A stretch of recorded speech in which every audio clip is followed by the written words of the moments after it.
श्री स्वामी समर्थ. आज 29 मार्च कामदा एकादशी. हा दिवस खूपच पवित्र आणि महत्वाचा मानला जातो. हा दिवस म्हणजे भगवान विष्णूंची विशेष कृपा मिळवण्याचा दिवस असतो. अनेक लोकांच्या आयुष्यात अडचणी असतात, काहींची इच्छा पूर्ण होत नाही, काहींना मानसिक त्रास असतो, तर काहींना आर्थिक समस्या असतात. अशा वेळी कामदा एकादशी हा दिवस आपल्यासाठी एक मोठी संधी घेऊन येतो. कारण कामदा एकादशीचा अर्थच आहे की या दिवशी एकादशी केल्याने, आज भगवान विष्णूंची सेवा केल्याने आपल्या मनातील इच्छा पूर्ण होतात असे म्हटले जाते. या दिवशी मन आपलं शांत ठेवायचं आहे. स्वच्छ होऊन भगवान विष्णूंचे स्मरण करावे, घर स्वच्छ ठेवावे, कारण स्वच्छ घरातच देवांचा वास असतो. देवघर साफ करून भगवान विष्णू आणि श्रीकृष्ण यांचा फोटो किंवा मूर्ती समोर ठेवावी. कारण भगवान विष्णू सोबत आपल्याला माता महालक्ष्मींची पूजा सुद्धा करायची आहे. यानंतर देवासमोर तुपाचा दिवा लावावा. दिवा लावताना मनात एकच भावना ठेवावी की भगवान विष्णू, आजचा दिवस तुमच्यासाठी अर्पण आहे. आज आपल्याला उपवास सुद्धा ठेवायचा असतो, पण शक्य असेल तशी आपल्याकडनं सेवा करण्याचा प्रयत्न करावा. झेपत नसेल तर नाही केला तरी चालेल. त्यानंतर आपल्याला भगवान विष्णूंना तुळस अर्पण करायचं आहे, नैवेद्य अर्पण करायचा आहे. तुळशीचे खूप महत्व मोठे आहे.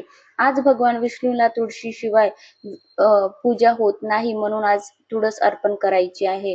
विष्णू पूजन पूर्ण होत नाही असे म्हटले जाते, म्हणून भगवान विष्णूंना तुळस अर्पण करावी. या दिवशी उपवास करणे खूप महत्वाचे आहे.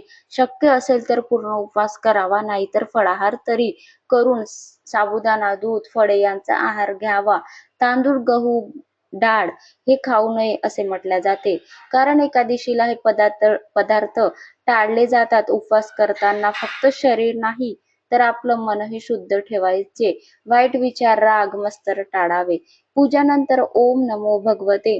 पूजा करताना आपल्याला काही शक्य झाले नाही तर ओम भगवते वासुदेवाय नमः हा मंत्र 108 वेळा जप करावा. हा मंत्र खूप शक्तिशाली आहे. हा जप केल्याने आपलं मन शांत होते आणि देवाची कृपा मिळते. शक्य असेल तर विष्णू सहस्त्रनाम ऐकावे किंवा वाचावे. एकादशीची कथा ऐकली तरी खूप पुण्य मिळते. आणि हे सर्व करणं शक्य नसेल तर ओम भगवते वासुदेवाय नमः हा मंत्र 108 वेळा, 21 वेळा तरी जप करावा. दिवसभरात वेळ मिळेल तसे भगवान विष्णूचे नामस्मरण करत राहावे. काम करत असताना सुद्धा मनात श्री विष्णू असे म्हणत राहावे.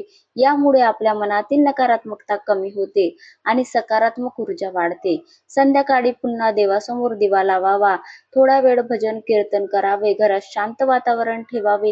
हे सर्व करणे शक्य जर नसेल झाले तर रात्री जागरण करावे. जागरण म्हणजे पूर्ण रात्र जागणे नाही, तर थोडा वेळ देवाचे नाव घेत बसणे हे सुद्धा खूप पुण्याचे आहे.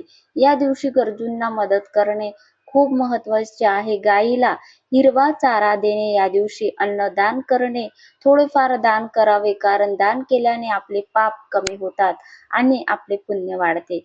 दुसऱ्या दिवशी म्हणजे द्वादशीला सकाळी लवकर उठून पुन्हा देवाची पूजा करून त्यानंतर उपवास सोडावा.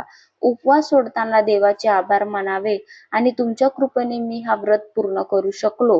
कामदा एकादशीचा खरा अर्थ फक्त उपवास नाही, तर मन शुद्ध ठेवणे, देवावर विश्वास ठेवणे आणि चांगले कर्म करणे हा आहे. जर आपण मनापासून हा दिवस पाळला तर आपल्या आयुष्यात नक्कीच बदल दिसून येतो.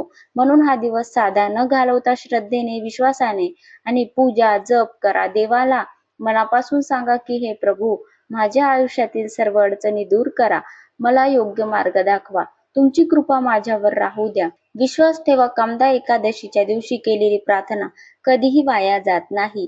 आणि ओम भगवते वासुदेवाय नमः या मंत्राचा जप करा. अशी साधी सेवा तरी करण्याचा आपण प्रयत्न करावा. काही करणे शक्य झाले नाही तर ओम भगवते वासुदेवाय नमः या मंत्राचा जप करा 21 वेळा आणि भगवान विष्णूंची आपल्या साध्या पद्धतीने पूजा करा. आणि गाईला एक पोळी गुळ खायला तरी चारा घाला. एवढे जरी आपण केले तरी भगवान विष्णू पर्यंत नक्कीच पोचतात आणि आपल्या घरी नक्कीच अखंड लक्ष्मी वास करेल. भगवान विष्णू सोबत माता लक्ष्मीची पूजा करायला विसरू नका. श्री स्वामी समर्थ. जय जय स्वामी समर्थ.